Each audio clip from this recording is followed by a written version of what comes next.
Hello and welcome to this Mission Innovation Side event, Racing to Zero, Regional Perspectives on Climate Neutral Cities, hosted by the Global Covenant of Mayors for Climate and Energy, or GCOM, and the European Commission. I'm Kathy Oak. I'm an advisor to GCOM's Innovate for Cities initiative. So in this session, we'll bring together city and regional voices, as well as views from the next generation of energy leaders and the private sector. This side event provides a unique set of perspectives on the global challenge of meeting and reaching climate neutrality and the role of cities across the world. We will address multi-level participatory governance approaches and the technology, social, cultural, communication, and policy innovation needs to deliver climate goals. We will address the key role of cities, key tipping points at urban systems level. This event is designed to further expand in the supporting community and to help evolve the urban dimension of mission innovation. So I hope you enjoy our session that we'll begin now.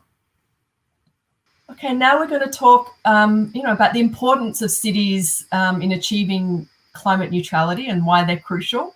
I would like to welcome to speak to me about this Andy Deacon, who is the Global Covenant of Mayors Acting Managing Director. Andy is a former Sustainable Energy Investment Forum manager at the Climate Alliance and joined the Global Covenant of Mayors in January 2020 as Director of Strategy and Operations. Thanks for joining us, Andy. Thank you, Kathy, and delighted to participate. Yeah, so it's a pretty important question, but please, let us know, what makes cities uniquely positioned to contribute to achieving climate neutrality globally. Thanks, Kathy. So we live in an increasingly urbanized world, and that's true both in the global north and in the coming decade as well in the global south. And that trend will really accelerate. So around 80% of the world's population is expected to live in cities by the year 2050. And the urban population will grow by around 2.5 billion people over the next 30 years. And cities are both therefore economic and growth engines, generating around 80% of global GDP, but are also major sources of greenhouse gas emissions, accounting for around 70% of emissions. And it's really in cities that we can expect to find hotbeds of innovation, opportunities to work across multiple sectors, and really without action in the world's urban areas, then national governments run the risk of not being able to meet or deliver against ambitious global carbon targets. So what's significant about 2030? Why is it so important to have this critical mass of cities to commit to this climate neutrality by 2030? So the next decade is really important. Investment cycles for major pieces of green infrastructure can be quite long. And so we need action really within the next few years to avoid lock-in in the longer term to much more higher emissions, carbon intensive development pathways. And it's not only about a small number of mega cities. We need to be expanding the mechanisms to build on experience from early movers, to share what they've done, and to engage that much broader audience of medium and smaller sized cities. So we know from previous research that around half of all urban emissions abatement potential will come from small and medium-sized cities. So we need to be engaging with cities, helping them wherever they are on their climate action journey, but gathering together and taking action towards a much larger critical mass of the world's cities taking meaningful action towards net zero. And how do these city commitments affect the global abilities to reach climate targets? It's a bit of a chicken and egg problem. So without action in cities, then national governments won't be able to meet ambitious international commitments. But we also know that cities don't have all of the powers to deliver everything that they might want to achieve on their own. And so we have ongoing work to look at the levers that are available to mayors and local leaders to be able to drive policy, whether that's in in land use and urban planning, in transportation and clean mobility, working jointly with the private sector on energy systems innovation. And really, it's about finding that sweet spot that enables local leaders to take appropriate action that sits within the context of their individual city, and allow and recognize that at national level to really drive the meaningful engagement of national climate plans and targets. So I can imagine that partnerships are pretty important, in particular between national and local governments. I assume you're going to agree, but, do you want to elaborate on how these partnerships between national governments and local governments are really crucial to achieve climate neutrality? Yeah, sure. We've been, as the Global Covenant, undertaking some work on the idea of regional and local contributions towards nationally determined contributions, and look forward to advancing that through the course of 2021 and towards COP26 later in the year. What we want to do is to kind of recognize that there is additional local ambition that can kind of help increase the level of ambition at the national level, and that local leadership really is a valuable additional contribution to some of the national policies, plans and programs that national levels of government are bringing forward. And those partnerships are important, but also for us then important to think about the multi-sector nature of the challenge to reach and deliver net zero emissions in cities. And really, in addition to the vertical integration, as we would talk about it in policy terms, then also important to talk about how we work across different sectors in a horizontal sense to really deliver a kind of full package that delivers resilient, clean, connected cities of the future. You've presented nicely a segue to the rest of the session. Thank you, Andy. We certainly will be talking with a range of actors who are helping, as you've said, in partnership with cities to achieve climate neutrality. So thank you, Andy, for joining us. Andy Deacon from the Global Covenant of Mayors. Thank you very much, Kathy, and thank you for the opportunity again to participate in the session. Thanks. Okay, we'll hear now from Matthew Baldwin from the European Commission, and he's going to provide an update or an introduction, in fact, to innovation-driven urban transitions. Hi, my name is Matthew Baldwin. I'm from the European Commission here in Brussels. I'm the EU's coordinator for road safety and sustainable urban mobility, and most recently I have the honor to be the mission manager for our mission to create 100 climate neutral cities by 2030. That's kind of a lot by way of a job title, but I'm very honored to be with you today to contribute to the high-level panel on regional perspectives on climate neutral cities, and more broadly to be part of what I understand is the 6th ministerial of mission innovation. Why is the work we're doing together here so important, indeed so critical? It's because we face an existential challenge. The latest report of the World Meteorological Organization from March of this year shows that climate change is relentless, remorseless. We have no respite from the pandemic. The last 6 years, including the COVID year of 2020, have been the 6 warmest years on record. Against this background, we, like you, are gearing up for the United Nations Climate Conference, COP26, in Glasgow in November. We need to demonstrate together that we are taking, and we are planning even bolder steps on mitigation and adaptation in response to this existential challenge. We believe that the European Union is answering the call for action. If you look at what we have proposed in the European Green Deal, we are pledging to be climate neutral as a continent by 2050. No baseline necessary. Climate neutrality needs no baseline.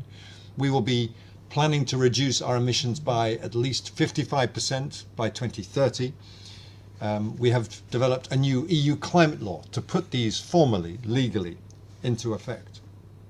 That means ambitious efforts on all sides. but we see a strong upside to it as well. We believe the current decade will play a pivotal role towards kickstarting a green recovery in the European Union, and I hope in the rest of the world, and at the same time see us take major steps towards climate neutrality. So why cities? In short, cities can be the vanguard of this essential work. Cities are, if you like, the make or break pieces of this gigantic global jigsaw puzzle. So let me say a word about what we're planning to do in the European Union, and then I'd like to say how I think this fits in with the exciting work that's going on at the global level through Mission Innovation. So the EU mission on 100 climate neutral cities by 2030 has this name mission baked into its title. This name was chosen deliberately to use the radical tool of innovation to deliver real bureaucratic cut-through to help deliver on the targets I mentioned a moment ago under the European Green Deal, in particular that ambitious goal of reducing our climate emissions by at least 55% by 2030. I understand this same spirit of the mission is part of Mission Innovation as well at the international level. And that's our intention at the EU, to turn, if you like, innovation on its head. Not to say, let's fire 20 different projects into the air to see what's the best answer to a particular problem. We know what the problem is, and we know where we need to end up. And we need, as the President Ursula von der Leyen put it well in her State of the Union speech last September, a European-style BARDA, a cut-through to deliver those results, to push lesser problems to one side and really to deliver. It is ambitious to do this in the European Union, to have 100 cities making this major contribution. There's a lot of interest in European cities in this objective. A number have already indicated their readiness. There is a tendency at the moment for those cities to be from the north and west of Europe, and we need cities from all across Europe, the north and the west, the east and the south. We can't just have what we might call the usual suspects, the Copenhagens, the Amsterdams, who are already taking major steps towards these goals. Research and innovation will play a major part of our efforts, particularly in the inception phase, but increasingly we know what we need to do. We have the vaccine, if you like. The innovations will increasingly be in governance, in involving our citizens in those decisions, bringing in the new European Bauhaus, which I'm sure you've been talking about today, and in the organization, the replication, the scalability of the changes needed in cities and needed to deliver not just in the first 50, but across the whole range of European cities by 2050. So indeed we have twin objectives: to deliver the first 100 by 2030 and to have all cities be climate neutral by 2050. To that end, it's important that we are diverse from the outset, that we address the fragmentation that cities sometimes perceive in terms of the EU policy offer. There's lots of different interesting schemes that support urban action to deliver on climate change or reduce pollution, but we need to try to bring this together for cities in a synergistic way to enable cities to develop. And of course, there are major issues relating to funding and financing. A study conducted for us by Material Economics estimated that it roughly averages at about 1 billion per city, taking an average population size of just 100,000. That's the average cost of delivering climate neutrality over this time frame. And if you take a bigger city like Milano, you can multiply that number several times over. So funding and financing is going to be crucial. We will be asking cities to think about an investment plan, which of course we'll work on with them in coming forward with their ideas on how to be climate neutral. So just very briefly on the process, we have these two objectives. We hope, subject to a political decision in the Commission to be taken this summer, to be launching a call for expression of interest this autumn, and then for the first cities to begin their work towards climate neutrality in what we're calling climate city contracts, a memorandum of understanding with us at the Commission, working with their national governments, with their regional governments, to explain how they propose to do it, and setting out very clearly their expectations on what they need from us in terms of helping them to deliver this. And this co-creation of climate city contracts is going to be the nub of this process, and we hope to see the first contracts emerging as soon as the second half of next year, 2022, if things go according to plan. Let me conclude by linking it back to the work that you're doing in Mission Innovation. We know that the EU's efforts alone will not be enough. This is the tragedy of the global commons. The risk is that none of us move because we can't on our own solve the problem. We are determined to move ahead, but it's also why it's very important that under the umbrella of Mission Innovation, that we've teamed up with the Global Covenant of Mayors, with whom, by the way, we'll be working very closely with our own European plans, to look at the ways in which we can put together a global mission for innovation-driven urban transitions and bring a critical global mass of cities to innovate for net zero. Such a global mission hub would be most welcome and a major contribution to our own efforts. It would link the different mission-based approaches from across the world, from activities from, again, the East and the South, the North and the West of the world that share this high ambition for 2030, this willingness to act as innovation models for the ultimate 2050 horizon, where we all have to deliver on these goals. It will help our cities, it'll help our governments, our institutions to shape and deploy the necessary steps, whether it's in innovation or other strategies, to feed off each other's success. It will strengthen on a global scale the business case for increased city relevant spending, for faster uptake of existing and new technologies necessary for the climate transition. In the process, we hope to send a clear signal to stakeholders, to industry, to investors, including the local investors. I love the idea of city green bonds, with investors being able to invest in the change that's necessary in their own cities, to realize the co-benefits that come from tackling climate change, whether it's clean air or improved road safety or less congestion or simply lower energy bills. All of these things can help us create a snowball effect. I think there's a tremendous momentum towards what I might call these mission-based approaches to bring cities to the vanguard of our efforts to tackle climate change. They have the potential to make our cities more livable and more lovable, our own lives better, and ultimately to help contribute to a better global future. Thank you very much for your attention today. I wish you every success with this conference. Thank you, Matthew. Okay, to continue this section on innovation and how cities are achieving climate neutrality, I'd like to introduce two more speakers to this session. I would like to introduce Mayor Mohamed Redouani, who is the Mayor of Leuven, Belgium, the current EU innovation capital. And I'd also like to welcome, introduce Lorena Montellanos, who is the Head of Communications and Sustainability in the City Services and Environmental Management Department of the Municipality of Lima, Peru. Thank you both for joining us.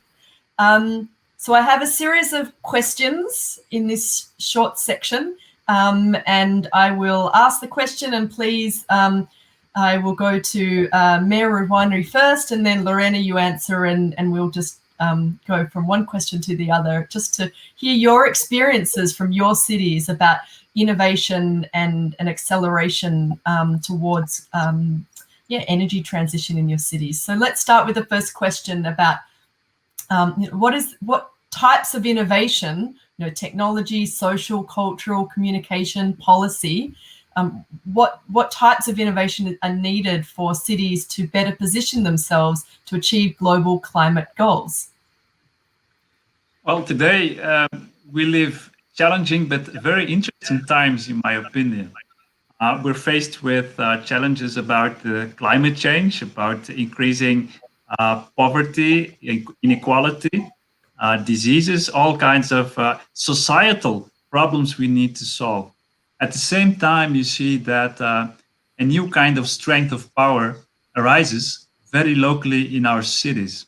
And if you speak about kinds of innovation, then my first reflection is that we need to define what that innovation should be for. And in Leuven, we tend to say that we innovate for the better and for all. meaning that we seek to solve these challenges I was speaking about, but to do that in an innovative way and to do it for the many, not just for the few.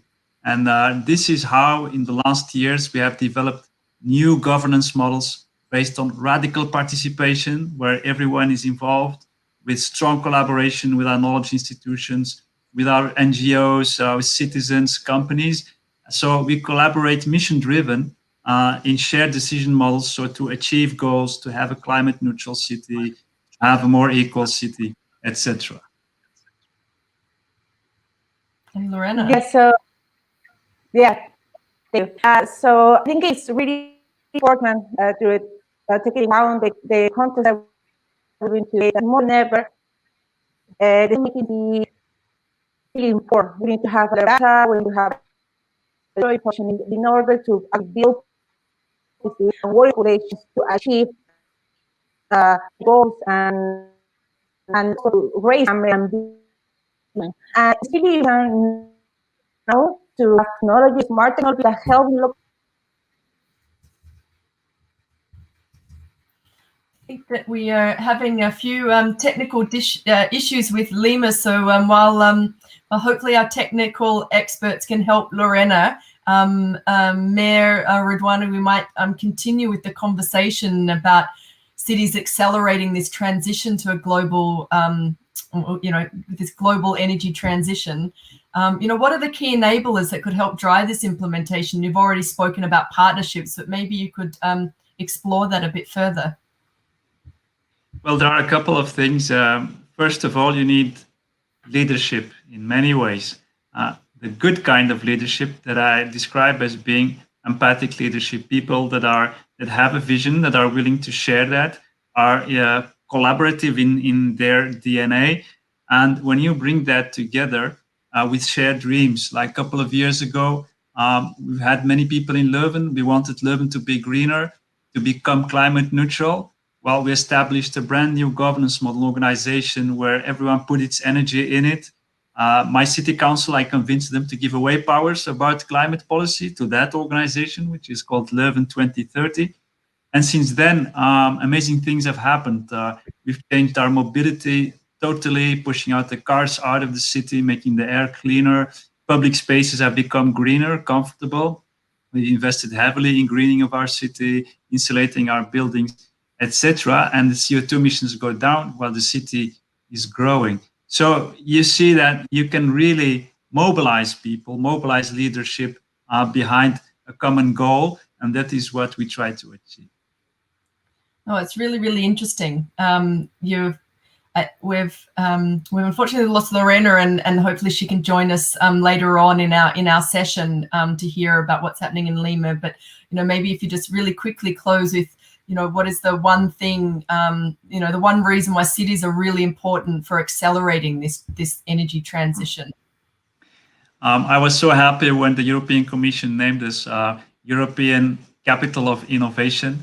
And they said, look, Leuven has made a tremendous effort and progress in, for example, fighting climate change, in making the city more equal, in providing children access to education, etc., etc. And but they said, look, the way that you did it, the how, this radical participatory approach, making sure that our citizens, and we have a very diverse population, we have more than 171 nationalities because of the presence of the university, amongst others, but we give people, or we try to give them, a sense of belonging. They can contribute to something positive in their community, they're part of it, and they're acknowledged. So that one thing, in my opinion, is that a far more bigger focus on collaboration, on bringing together diversity behind larger common goals, or moonshots, as you can call it. And then you see beautiful things happening, and be radical participatory, meaning open up, trust people, be clear about your vision, but trust the citizens and the people to collaborate, to bring abroad their inspiration, and you will see good things happen. I think that Lorena's about to join us again, and I think you know, when we talk about innovation, what you've just described is very much about social innovation, isn't it? And innovation isn't just about technology, but, you know, that radical thinking of cities. Well, technology is there. Sorry. Yeah, no, you go. Technology is there, of course. We are in the university city. We have many bright people, researchers. We use a lot of data. We have a roadmap towards 2030 and beyond.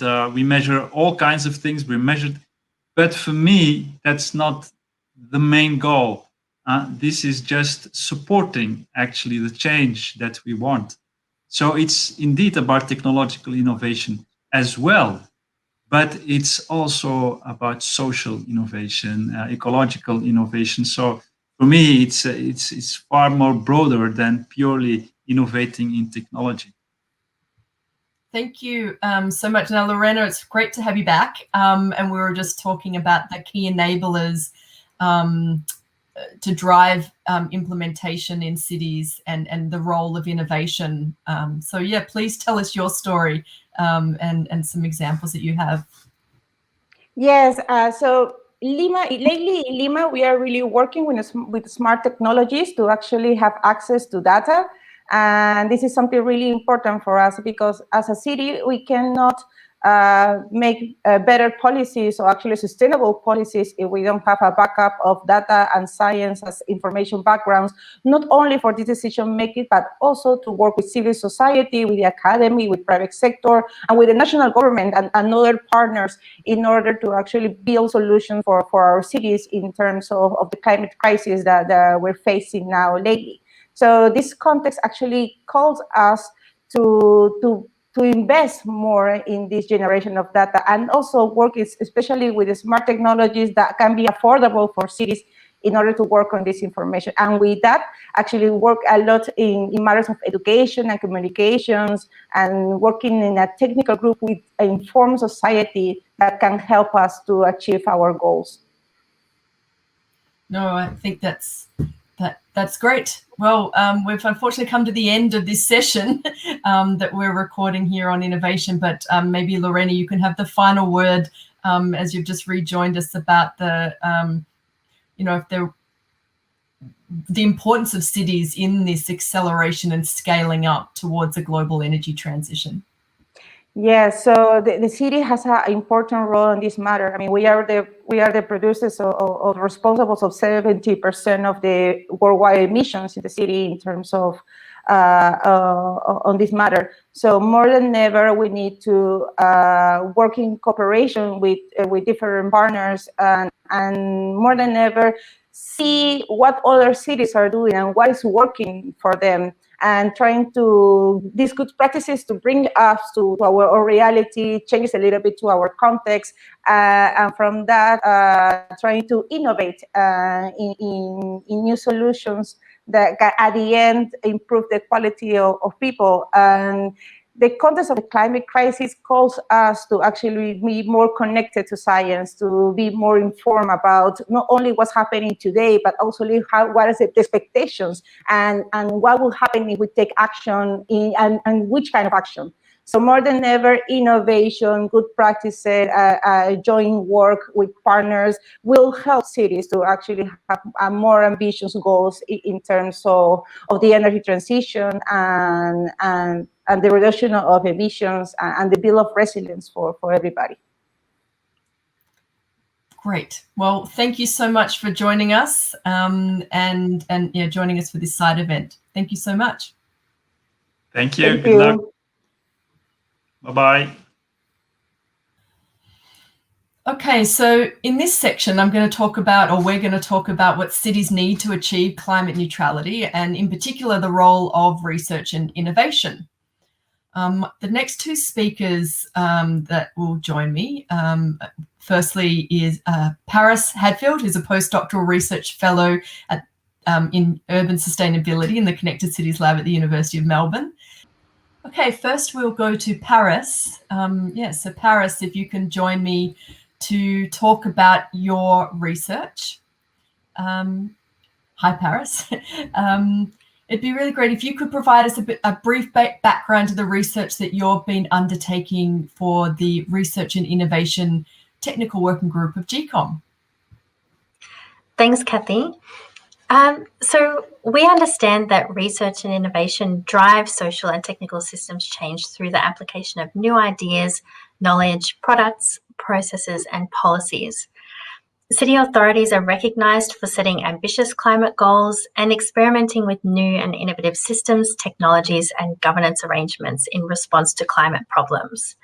At the Connected Cities Lab at the University of Melbourne, in partnership with Ironbark Sustainability, our research sought to understand how cities integrate research and innovation in climate change action planning and which climate problems cities are prioritising in different regions globally. This work is supporting city networks to develop regionally specific research to action implementation pathways. And so we developed a global database of over 8,000 actions, and we found that cities are prioritising key climate change drivers and impacts in their climate action planning. These priorities include mitigation of residential, commercial and local government emissions and adapting to extreme hot temperature, flood and sea level rise, and water scarcity and drought. Over half of the climate actions in the global database indicate that cities are contributing to transitions in the built environment across energy, buildings and transport. Common roles for city authorities vary by region, but include financing developments or directly providing services, developing strategies and implementation plans, as well as education. Now, to accelerate implementation, there is an opportunity for alignment of city, national and international climate goals, supported by regional coordination of local responses, knowledge and investment. Next slide, please.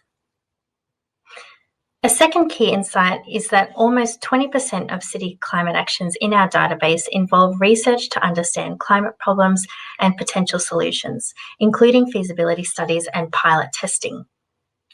A global GCOM survey of city practitioners in 2020 also highlighted a need for innovative financing strategies and city-scale data to progress climate actions. Cities need to be empowered to establish effective mitigation and adaptation actions and to scale up impact to realise their climate ambitions.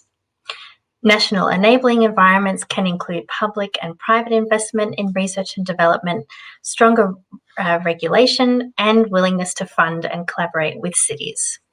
Next slide, please. Finally, city responses to the COVID-19 pandemic again demonstrate city authorities' capacity to innovate. City authorities have established new governance arrangements and services, including joint agenda setting, provision of food aid, youth engagement, and multi-level recovery agreements.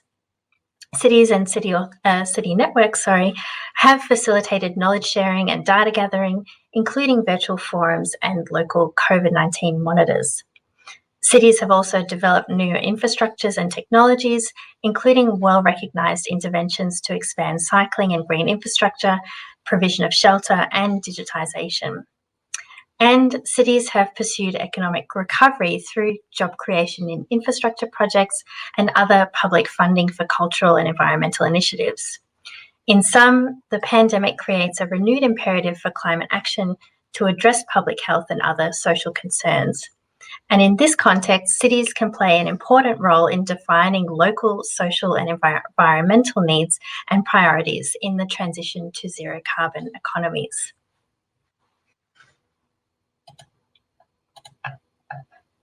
That's really fabulous research. It's really interesting to see where, what cities are currently doing, but also where they need the support to achieve climate neutrality. Thank you so much for your time. Thanks, Kathy. And Rashad Nanavati, who leads the Rocky Mountain Institute's urban transformation work and currently focused on helping US cities achieve their climate sustainability and clean energy goals. And Rashad's helped to establish the Global Cooling Prize, a global innovation competition to help climate-friendly cooling solutions. So I'm actually going to speak to Rashad now. You've joined me on the screen. Thank you so much. And let's start with the Global Cooling Prize. What were some of the key learnings from this? Thanks, Kathy. It's good to be here. I'd point to maybe three. The first is that broadly speaking, we can do a lot more, a lot faster with respect to the energy transition. So when we launched the prize, a lot of people, a lot of experts told us that we were being completely unrealistic. There was no chance that anyone would be able to meet our prize criteria. Nobody would be able to build a breakthrough cooling technology in less than 3 years. So it feels pretty good that not one, but 2 teams were actually able to develop what we asked for. And what we asked for was an air conditioning solution that delivered basically 1/5 of the climate impact associated with a typical room air conditioning unit.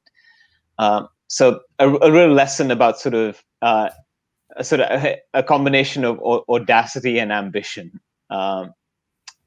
The second was, a line that economists love to use, which is that incentives matter. The reason the big AC manufacturers were not making efficiency gains is simply because the market wasn't demanding it. It wasn't because they were incapable of innovating.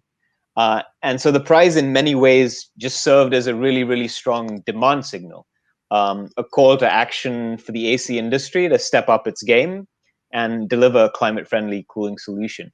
And just to be clear on this point, the prize money itself was not the primary incentive. The winning teams included 2 of the biggest AC manufacturers in the world, and so they certainly didn't need the cash. They were primarily responding to a challenge. They were responding to a call to action.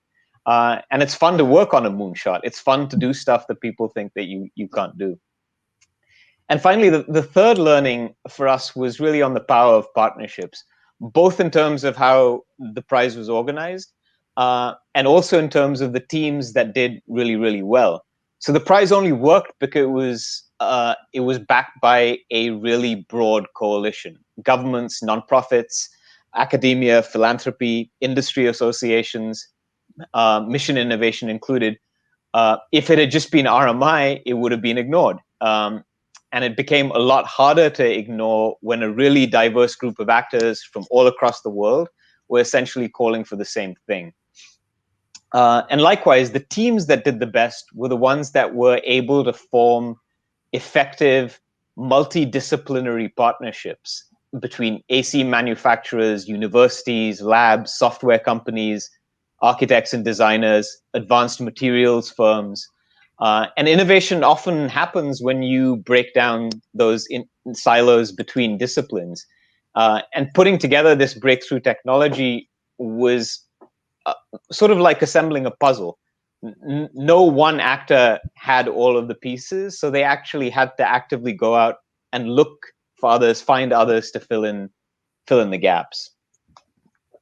Oh, it sounds fascinating. So, I mean, obviously you've spoken about working with Mission Innovation, and this is a side event at Mission Innovation, and you're talking about Challenge 7 of Mission Innovation, which is achieving this affordable heating and cooling of buildings. And I know you've just spoken about some of the insights from your the Global Prize, the Global Cooling Prize, and you talked about some of the cities who are involved, but this is about lots of cities being involved and really accelerating the transition. So, how, based on those understandings that you've just spoken about, how do cities, potentially en masse through something like GCOM best contribute to developing climate-friendly cooling solutions? I think the first thing to highlight is that buildings alongside transportation account for the biggest share of cities' emissions and actually ambient pollution. So both directly from burning fossil fuels directly in them for heating, and indirectly from the electricity we use to power them and primarily to cool them. So serving these needs in a climate-friendly way as efficiently as possible is absolutely critical to any city achieving its climate goals, or for that matter, its public health and environmental justice goals. And it's really hard to overstate the importance of this. Anywhere in the world you look, low-income communities are exposed to significantly more pollution and climate risk than the rest of us.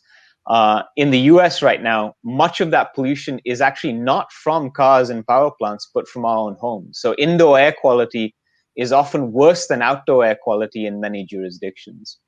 On the cooling side, I mean, you only have to look at India, where barely 10% of the population has air conditioning today. And over 200 million people, so half the population of the EU, could be exposed to deadly heat waves within the next decade. So if you live in a city where the urban heat island effect makes things worse, if you're poor, if you work outside, you really have no way of escape. The good news is that cities do in fact control many critical levers, some levers more than others. And I think as importantly, they're really well positioned to look across different systems, across buildings, transportation, power, land use, and exploit the potential for systemic efficiency between those systems and those sectors. So Innovation Challenge 7 is about heating and cooling buildings. But the first thing we need to do is actually enlarge the problem. If you make it about cooling the whole city, then it makes it a lot easier to cool any given individual building. So let me give you a couple of examples. Green space in an urban context has a massive effect on temperatures, often several degrees. So if you live next to a park, you don't need to crank up your air conditioner as much or as often. So investing and planning optimally for green spaces, large and small, is really, really important. Over 40% of anthropogenic heat, so man-made heat in many cities, comes from cars. So you don't often think about the transportation connection to cooling, but it's really, really important. Moving people into public transit, walking and biking can have a major effect on reducing overall cooling needs. Dark, impervious surfaces, streets and sidewalks absorb a huge amount of heat. So using lighter colored permeable materials can similarly have a huge impact. So these are all things that a city can do even before you get to a building to minimize cooling demand. And then cities can do a lot to ensure that that demand is met as sustainably as possible. One, they can use their regulatory authority, their ability to set and enforce things like building codes and energy performance standards. They can use the power of the purse, their own procurement power to buy the most efficient solutions for municipal buildings and set the right example, whether those are ACs or whether they're comprehensive retrofits. They can sign renewables deals to power those buildings with carbon-free electricity. So both in terms of reducing loads and in terms of serving those loads optimally, there's a ton that cities can and really should be doing. That's really great. No, thank you so much for your insights. It's really great, to understand really the city specificity of what is needed to reach climate neutrality. So thank you for joining us for this session and for this segment on what cities need to achieve climate neutrality. Thanks, Kathy. Good to be here. Okay, so now we're going to talk about the importance of showcasing best practice and moving to implementation in cities. And I'm really thrilled to be joined by Helen Watts. Helen is the Senior Director of Global Partnerships at Student Energy. It's the world's largest youth-led organization mobilizing 50,000 young people for a sustainable and equitable energy transition. Thank you for joining us, Helen. Thanks so much for having me. Yeah, and let's just go straight to the point, the really exciting part. What do or how do young people contribute to sustainable energy transition? So many different ways. And maybe what I'll do is touch briefly on the Global Youth Energy Outlook that we've been leading over the last year. And so it's a global youth-led research initiative to really understand not just how young people are kind of taking action now and have been taking action, but what they really see as the big priorities for the sustainable energy transition. And what's really exciting for us to see is that over 50% of young people do want kind of a net zero target by 2030. So kind of overall, there is this overwhelming support from young people to really be more ambitious with our timelines, more ambitious with our climate and energy goals. And they really do see cities as a really effective place to be launching solutions and to be making change. Over a quarter of young people right now feel that cities are the most effective at creating change in the energy system, which was really interesting to see. And the biggest block of one of the questions we asked, 40% of young people feel that young people are most effective at changing and influencing the current system at a city level as well. So young people really do see cities as this space to make change. And I think we've seen that through a lot of the solutions that come through our network do involve these more integrated approaches to energy and climate solutions. So young people do want to work with their community members in cities. They want to work with local governments. They want to work with kind of innovation hubs or academic settings that are predominantly in cities as well, to really launch these solutions that tackle kind of the needs of people on an everyday basis, as well as the climate emissions reductions that we need to see happen, and the energy systems change that we need to make happen as well. So there's this really integrated approach that young people naturally come to the space with, and cities are such a kind of well-positioned hub for young people to be able to test and deploy some of those as well. Maybe as a first starting point. Oh, well, I mean, the energy outlook that Student Energy drafted sounds really fascinating. And maybe you could just, elaborate a bit further on the recommendations that came from that, particularly for city leaders and maybe even national leaders, because we're talking about both in this session. What are the recommendations to get the most about engaging with these different stakeholders, be that youth, but, all city actors? What did you see as or believe is the recommendation that you'd make there? Absolutely. So, I mean, kind of a worrying kind of data point that came out of the outlook that we saw, which we also definitely see as a window of opportunity here, is that only 20% of young people currently feel that their perspectives are valued by governments and business. So regardless of them really seeing these actors as ones they want to work with collaboratively, ones that they feel they have the opportunity to work meaningfully with to create change, currently there is this lack of trust that exists with how actors are committing to working meaningfully with youth. And I think that's where Student Energy and other youth-led movements can really come in, because there's absolutely an appetite there for young people to work from the youth side, absolutely. And I'm confident from the other side as well, to work kind of collaboratively together on building innovation systems. And some of the more concrete recommendations that have come out of the outlook are young people really want actors, governments to commit to building local innovation systems for decarbonization that actively engage with youth. So how are governments committing to building kind of innovation hubs, supporting youth-led innovations directly, also to create direct pathways for young people to engage with policy design and decision-making. That's one that we've seen piloted before in cities around the world, but there's so much further to go with that. And we bring a lot of kind of what we call our principles for meaningful youth engagement into this process quite often, because the kind of concept of creating a youth council for a city is not a new one, but there's so much more that we feel can be leveraged there to really contribute more actively to climate and energy goals, being such a huge part of young people's values. And then ultimately, young people are really calling for a just transition and an equitable transition. And that's something that really can't be understated here, is young people feel so strongly that this needs to be an inclusive systems change movement that we're going through. And so actors who are kind of showing up to work with young people do need to kind of make sure that there is this understanding of why those are important aspects to consider, and be kind of prepared to work collaboratively with young people on those more integrated solutions. So those are kind of the three, I think, main call to actions that we're seeing so far from that research process.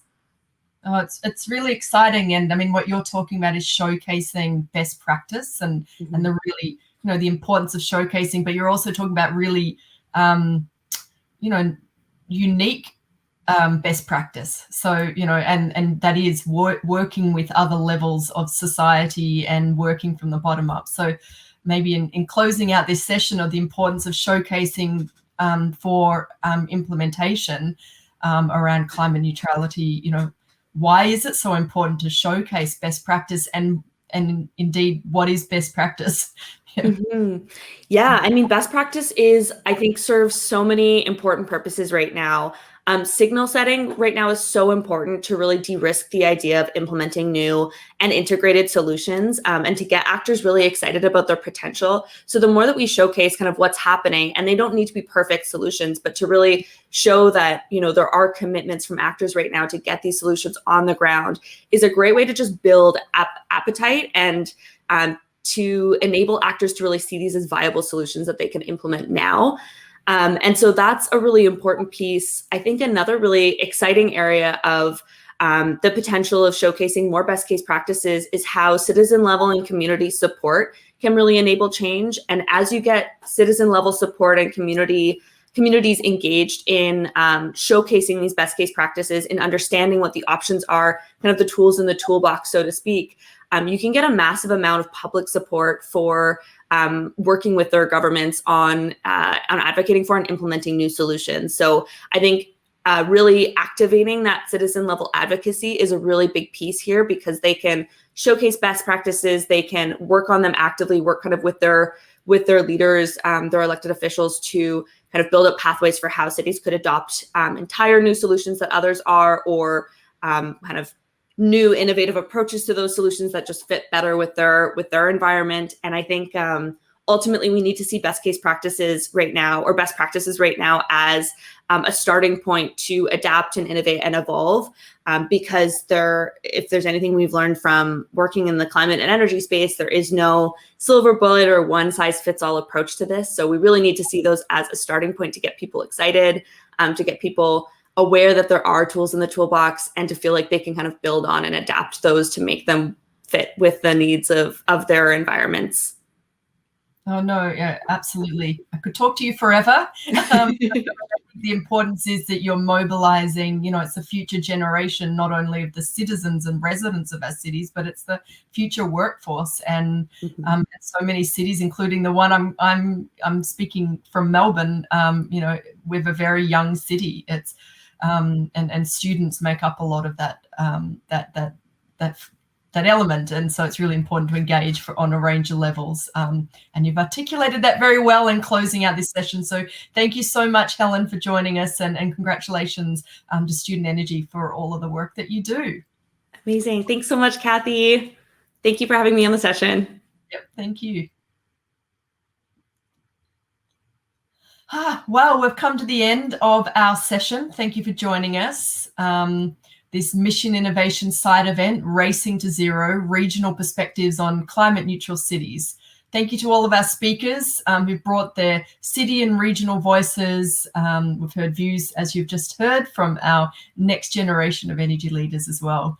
We hope that you'll be inspired, you've enjoyed the unique perspectives on the global challenge of reaching climate neutrality that cities across the world face. And we thank Mission Innovation and our collaborators for the opportunity to bring this urban dimension to the program.